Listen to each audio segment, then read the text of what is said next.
This is the Horse Radio Network. This is episode 530 of the Dressage Radio Show, official podcast of the United States Dressage Federation on the Horse Radio Network, brought to you by Kentucky Performance Products and Total Saddle Fit. On today's USDF episode, we have a couple of competitors from the most recent USDF Festival of Champions. Small Tour champion Endel joins us, as well as Dressage Sheep Finals aged 14 to 18 champion Mackenzie.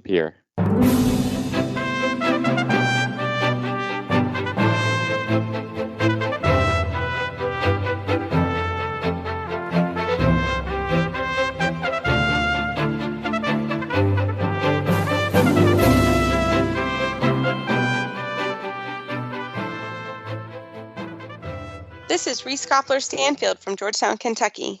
And this is Philip Parks from Rockwood, Ontario, and you're listening to the Dressage Radio Show. Hi, Phil.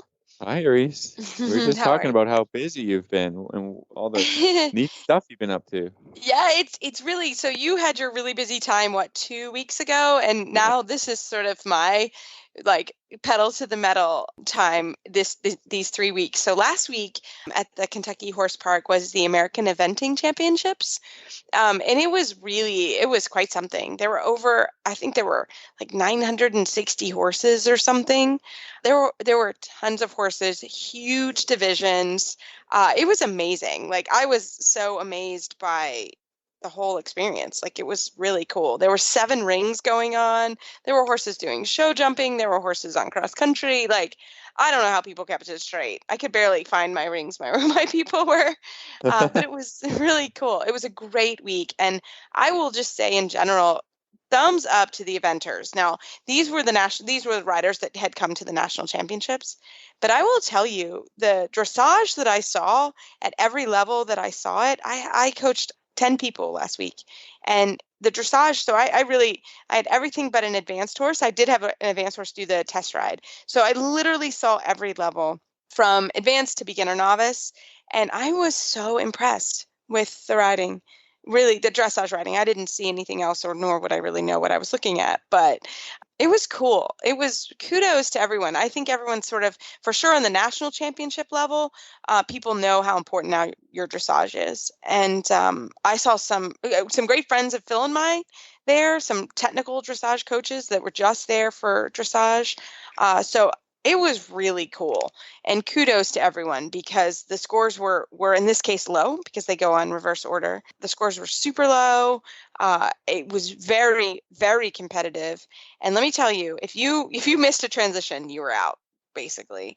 That's fantastic to see and to hear about, because nice dressage is wonderful to watch, and it might not be super exciting at every level, but it's nice to see a lot of harmony and balance and all the good things that you're supposed to be instilling in dressage happening on the day and in the ring and in front of a judge. You want that to be the case. So right. And I think eventers have that reputation of, maybe not having the best quality dressage, but I will tell you, the work that I saw in all the rings, you need to be better in dressage now to go to the national championships in eventing.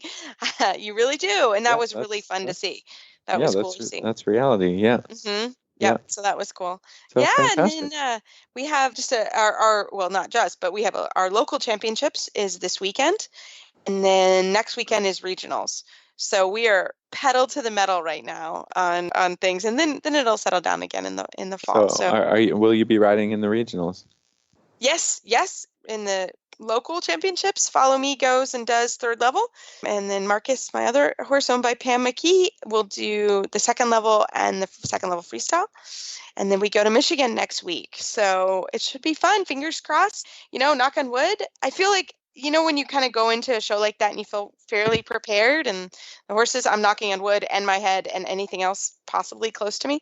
But I feel really nice. I feel prepared. I feel like the horses they can do the test, both of them quite well. And we've done some test work this week, and also done just some hill work to keep them happy. And because they'll have a quick turnover. They show and then we leave Thursday morning. They'll show till Sunday, and then so we'll be a little bit careful next week of some time off. And at this point, in my view, and I think Phil, you're similar. If they're not trained to do the test by now, you're not. I'm not going to change. It's not going to happen. Yeah. No. We can make things better. We can make some geometry better. We can make the transitions a little sharper. But at this point, they need to be fairly trained. So I feel pretty good with my guys. So I don't know, fingers crossed, knocking on wood, but it should be a good couple weeks. All right. Well, good luck. But before you get to do all of that fun stuff, I think we got to put a show on here. So we do. I think we have a good one. Absolutely. We're going to start it off with Endel. Really, he doesn't need an introduction, but I think you guys are going to love hearing from him and hearing about his story of his disappointment from the Pan Ams and then going to win the USDF I-1 championships. Founded in 1973, the United States Dressage Federation has become the largest organization to represent a single Olympic equestrian discipline. At nearly 30,000 members strong, USDF is your connection to dressage education, competition, and achievement. Visit USDF.org to learn more about USDF education, competition and award programs, and to shop our online store. Again, that's USDF.org, your online destination for dressage. Well, we are so excited tonight to have Endel. He was a member of the Pan Am team that went to Peru. He's going to tell us his story and the USDF national champion at Intermediate 1. Endel, welcome to the show. Thanks for having me. Well, you have had quite a summer. Can you tell us Lucky obviously is doing great, but how did he recover after not going to the Pan Ams this year? Well, he recovered really well. It was just, of course, sad and a little bit worrisome, all the stuff that happened. But, luckily it was all just superficial cuts on him, and he had a little bit of a piece out of the kind of just on the top of his hip, and then he had a cut on his hock.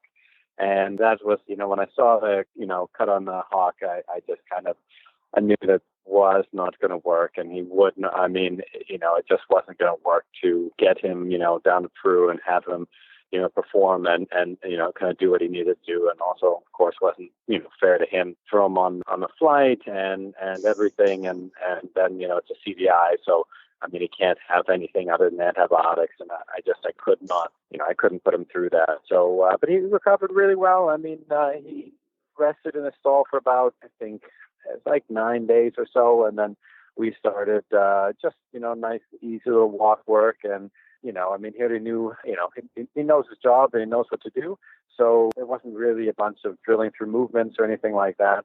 But I'd say the last, it was probably worked him 6 or 7 days before Chicago, and then he shipped up to Chicago, and that trailer ride, I don't know, 27 hours or so. And he got up there and did really well. I was really happy with him. Fantastic. Because, yes, he got in an accident right on the way to the airplane going to Peru, right? It was... it was a little bit of a kind of a freak accident. The butt bar snapped in half on the transport going down there, just right down the middle. And then what it looks like is he was resting on that butt bar. He's got a nice big Kim Kardashian butt, but his is all real, from and so I think he was just kind of resting on that on the transport, because it's about an hour and a half drive down. And then when he was resting on that, that just snapped in half, and he fell and got kind of stuck, on like his hind legs got a little stuck on the ground. And so when he stood up, he, grazed his hip on the side of the trailer, and then somewhere in that part, sliced his hock up. It was pretty scary looking, but, thankfully it was all just kind of superficial. And I've traveled with him everywhere. And on the transport back to Palm Beach Equine to get him all stitched up and everything.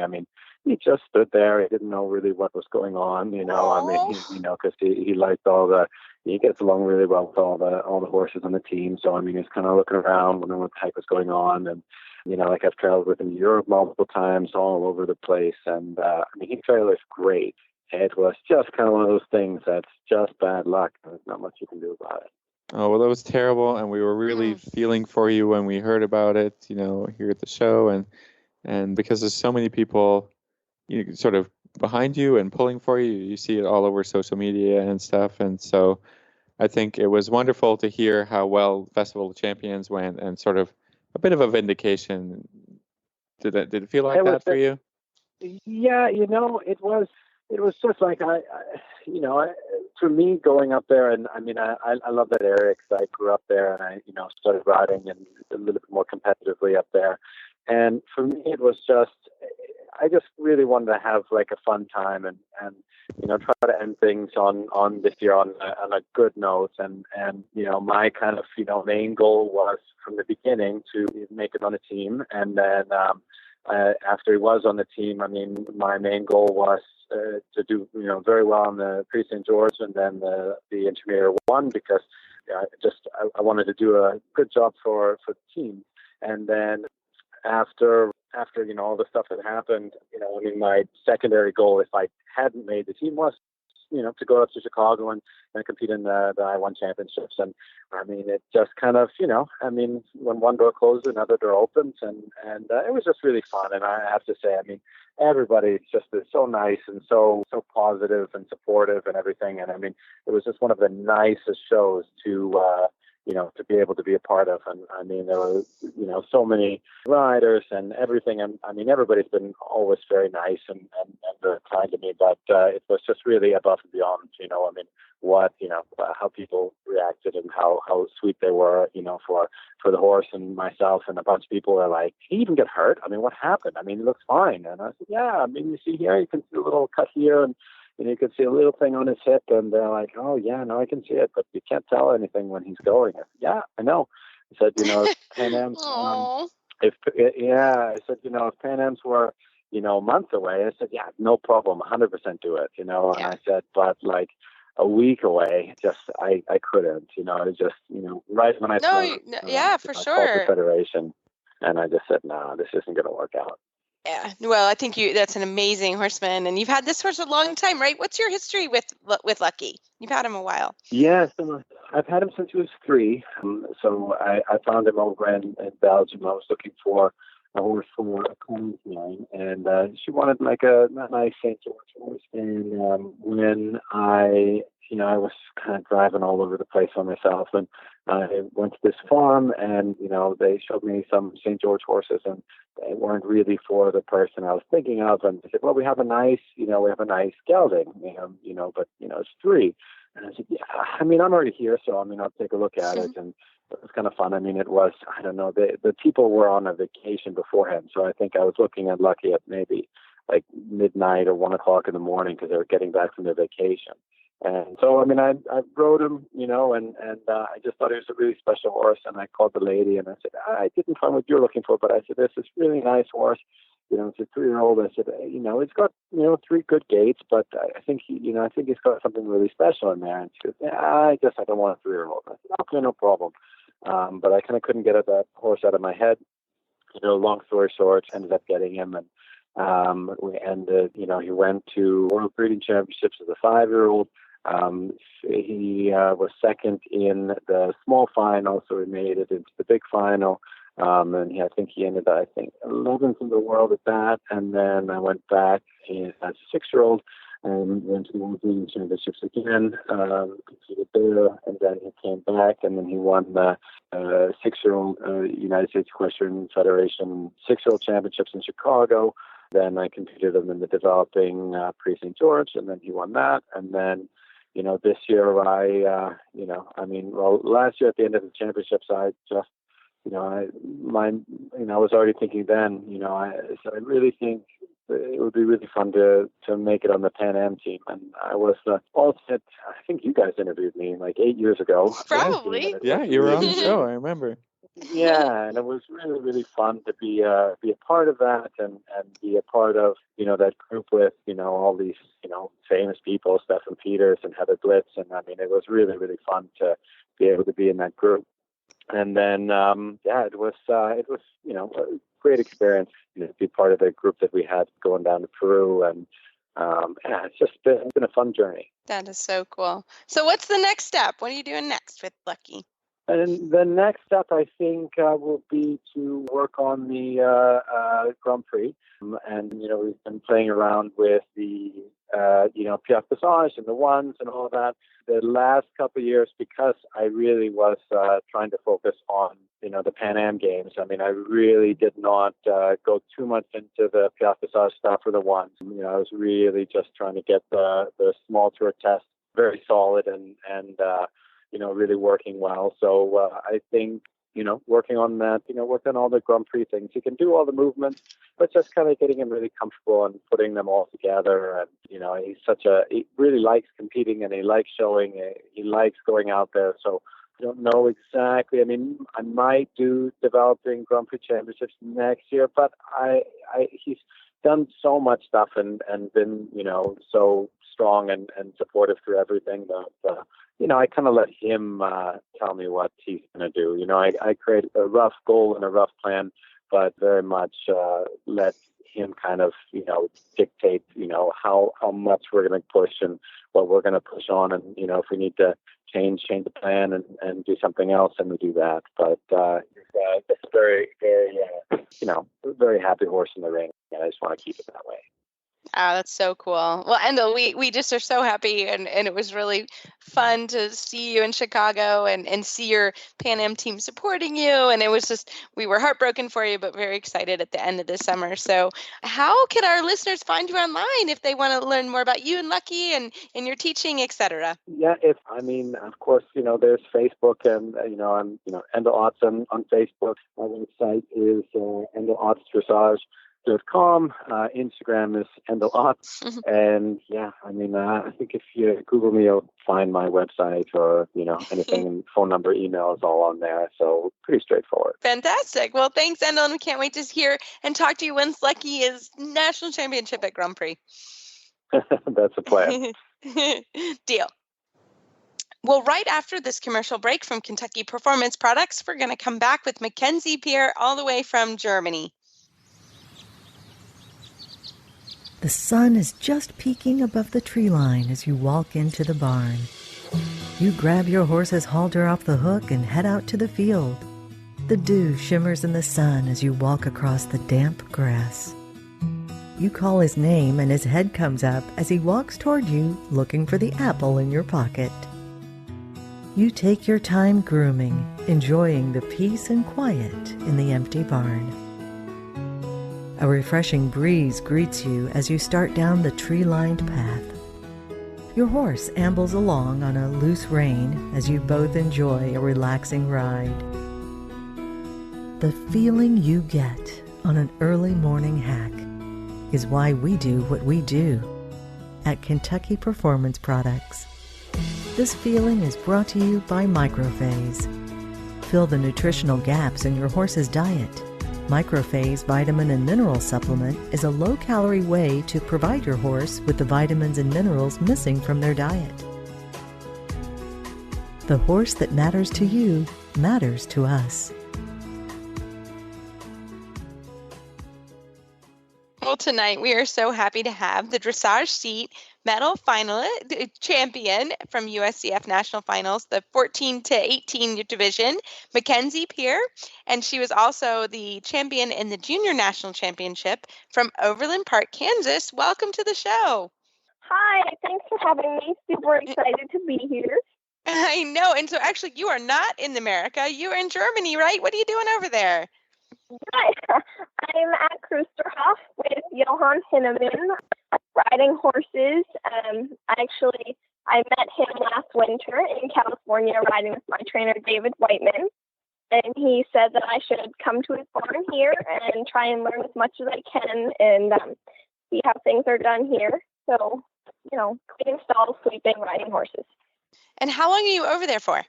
I am here for the month of October. I flew here right after festival, right after actually the class on Sunday. And then I am flying home September 25th I'm flying home to go to regionals at our Region 4 championship, which are the weekend of the the 27th of September. So busy. Wow. But Yeah, right. You are really busy. I love it. Well, tell us what happened at festival. You had a great time at the dressage heat medal finals, right? Yeah, it was super. I've done the class a couple times. So to have this, be my last year, I went in just like, okay, I'm just going to have fun. I'm riding a super horse, Quantum, owned by Nicole Helland. And I was just going out there to have fun. I had some really close friends in the class, and I was just like, this is my last year. Whatever happens, happens. Like, I have fun, and we'll see. And it turned out really well, and I couldn't be happier. So, yeah. Fantastic. Well, tell us a little bit. Now, that is your horse, or did you use him just for the finals? He's a horse that I've been riding for a few years now for his owner. So not mine, but I didn't just use him for the class. Oh, fantastic. Now, is he in California or is he in Kansas? He is in California now. We're going to try having a girl lease him and see how that goes for some time, because he's actually for sale. So we'll where his journey goes. But he's in California. Fantastic. So tell us, while you're in Germany, what are some things that you've learned that's a little bit different over there versus, here in the U.S.? Sure. So one of the things is like they have a big track here that goes around one of the big pastures. So a lot of times, if we get a horse ready for chef, or we're just have a horse that needs to walk a little more, we'll go out on the track and just walk 2 laps each direction. And in Kansas, I didn't really have anything like that. So for me, it's just like being in this different country, and the scenery is different, and it's just kind of I find it a little more relaxing than what I'm used to. Of course, the work is still for sure there. I was kind of warned before coming here that it was lots and lots of work, but it's certainly worth it, and it's actually not as bad as everyone made it out to seem. And there are more girls here, so we kind of in the morning we start with cleaning stalls, and we all do stalls and feed, and then we have a break for breakfast, which I'm a fan of because I love food. And then we start riding. No, we love that comment because we love that you love breakfast in Germany, because the German breakfasts are great. And yes, there is stopping for meals, which bread. That doesn't happen. A lot of carbohydrates are involved in breakfast in Europe. Yeah. Yeah. My favorite.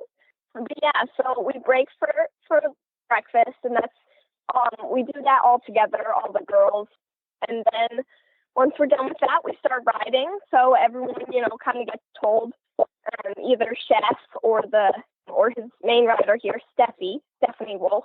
They'll kind of dole out horses, like who gets on who first, and then we just, we start getting ready, and they all have to be, nice and clean and tail brushed and bridle wiped off, and we get on and start riding.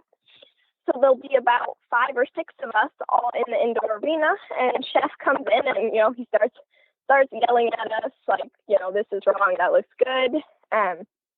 It's kind of hard because I really don't know German. So sometimes probably better. Yelling stuff. Yes, for sure. I don't get some of the things the other girls over here. But when he starts yelling in English, that's when I know it's me, and I have to pay attention. Yeah, that's you. You better pay attention. Yeah, exactly. But yeah, so we do that for a couple of hours until 2, and then we have an afternoon break, kind of for lunch. I've been reading a book, so I usually eat some cereal and read my book, and then we go back and we continue riding at 3 until we start feeding. That's basically, kind of my daily routine. So, yeah. Okay, that sounds like you're getting a lot of learning in, a lot of riding, a lot of learning. Yeah. So I just wanted to return to the Festival of Champions. Was that your first ride at that festival, or were you there last year? I've been there a couple years now. I started the class when I was in the 13 and under division. It's kind of a funny story. My very first year of doing the class at 13 and under, I was the girl that got bucked off her little pony. Okay, And, okay. Oh no, we wouldn't have known that. Yeah, I was that kid, and it's funny, they changed the rule, and kind of some of the people that know the story call it the Mackenzie rule. But now everyone in that class, there has to be a horse in the arena with the kid riding the pattern.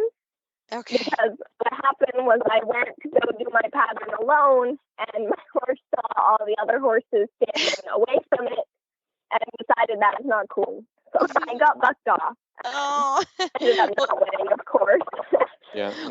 You can't win. Yeah, you can't win from the ground. Yeah. No. I landed on my feet, so luckily it wasn't so embarrassing. But it was mortifying. You know, every time I go for this class now, I'm like, oh gosh, please don't fall off. But so I've come a bit of a ways, but it's been fun, yeah. But this year was much better. Well, what's your future plan? Yes. Well, I'm hoping, you know, now that I'm done with that class now, I'm moving on.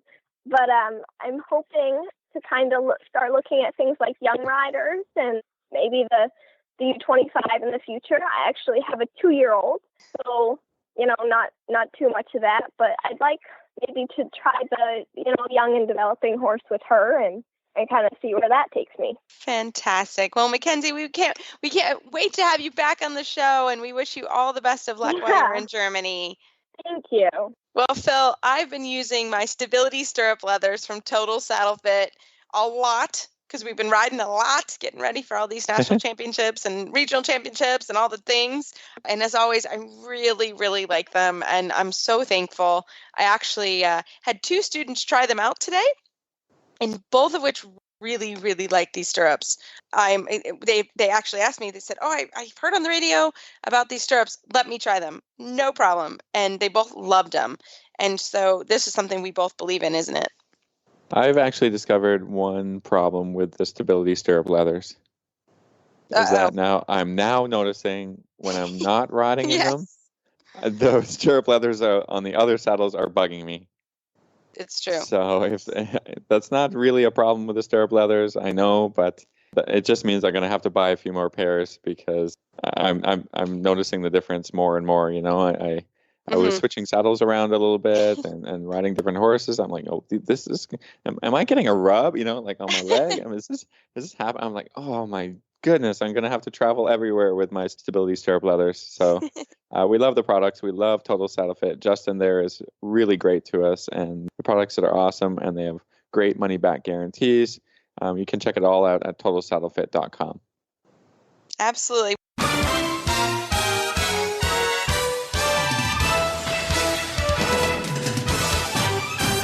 This week's dressage training tip is brought to you by Total Saddle Fit, home of the shoulder relief girth at totalsaddlefit.com. Well, Phil, you have a Total Saddle Fit tip of the week for us. What you got? Well, I'm just going to bring you something that's been bugging me for a couple of weeks, you know, just training things that I'm going through with, you know, teaching students and riding myself. And I thought that we'd bring back some more tips about the 10-meter circle, because this is a movement that gets introduced kind of early. You know, in first level test 1, you've got to do a half a 10-meter circle, back to the track sort of movement. And then in second level, there's lots of them. Third level, you have to do them in canter, you know. So it's a fundamental movement, and I see it performed poorly a lot. So I think that was my inspiration for talking about it today. I think something very important that people don't realize is that the thing that's going to give you the most success around a 10-meter circle in its size and shape and balance is not more bend. I see a lot like riders that want to really bend the neck a whole lot and pull on the inside rein, which leaves the purpose of the exercise really somewhere not happening. So the point of the 10-meter circle is to improve the bend in the body. So if you're bending the neck a whole bunch and a ton, you're actually going to find that the horse is bending the body less and less and less because they can escape whether through the outside shoulder or the outside hip. You'll find your horse really much more difficult to steer, very difficult to get around in the correct size and shape of that 10-meter circle, and all kinds of problems. So when I'm introducing the horses to a 10-meter circle, I actually want to start with a little bit of counterbend. By doing that, by taking the nose a little bit to the outside of the horse's body, I can actually get the shoulder around much more and create the right size and shape of circle, and actually control the horse's body better as long as I'm using my outside leg correctly, a little bit behind the girth, and trying to, what you're trying to do is to push the horse around the 10-meter circle, not pull them around the 10-meter circle. So when you do that, you're able to, balance the horse better through his body. The horse is more capable of stepping underneath himself with the inside hind, not losing the hips to the outside. You're able to control your energy a lot better because you're not pulling on the mouth.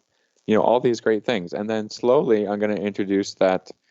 And once I've got the size and shape correct, then I'm going to start to introduce a little bit of inside bend to the small circle, and really trying to maintain the tempo and the horse's energy throughout that circle. And then you're going to have success at making actual 10-meter circles. But it's very obvious when you're going over the center line that it's not 10 meters. And people struggle, and they try and pull more and more on the inside rein, and they struggle, and then it gets worse and worse and worse. So just try a little counterbend through your small circles. I think you'll have a lot more success. So that's my tip. That's what I've been harping on. Maybe you have some additional thoughts on that. No, yeah. I think that's great. And just in general, 10-meter circles are a place. And I learned this. I scribed 1 year for young riders here when it was here. And there's a 10-meter circle in the Prix St. George. And I will tell you, those kids did a great shoulder in, did a great half pass, but their actual... Their circle. It's 8 in St. George. It's 8. I'm sorry. It's 8. Yeah, you're it's right. even smaller. But yeah, it was even smaller. But they would write 10. They make it 10 12. in the St. George. You see they lots of 10-meter circles. Oh, yeah. and nobody rode those well, and it was like, oh man, they are literally the same points as the shoulder in and the half pass. So you're like, oh my gosh. So I learned that lesson to pay attention to those circles because they are really a place. Hard, they're hard. And they're fundamental to training. If you get it right, like a judge, a trainer, like everybody's like, yes, that's how you develop the horse, right? Right. So I love that idea of the little counterflexion / really controlling the outside shoulder and controlling the outside rein, because that is part of it. So I think that's a fantastic It's a big tip. part that people fail to, people think about bend as always through the, what they can see in front of them, right?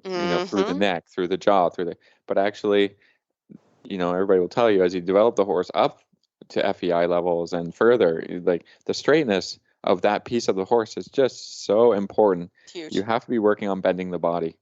Yeah. So huge. Anyways, well done. That was my tip. Yeah. I love it. Well, fantastic. Yeah. Well, again, thanks to Total Saddle Fit at totalsaddlefit.com for all they do for the show. And we hope you enjoyed our tip for the week. And Phil, as always, we love email and Facebook shout outs from everybody. We like it on our Facebook page. We like it on the Horse Radio Network page. Load us up. We love it. So keep them coming. The United States Dressage Federation is your connection to dressage education, competition, and achievement. Visit USDF.org for more information. That's www.usdf.org, the online destination for dressage. You can find our show notes and links to today's guests on our website, dressageradio.com. Like us on Facebook, just search Dressage Radio Show. Follow us on Twitter at Horse Radio. My website is maplecrestfarmky.com, and my email is reese@horseradionetwork.com. If you need to find me, the best way is through Facebook, or my email is philip@horseradionetwork.com. I'd like to thank our sponsors for allowing us to put on a show, and don't forget to check out all the other shows on Horse Radio Network at horseradionetwork.com. As always, keep your heels down and your shoulders back, and we will talk to you next week.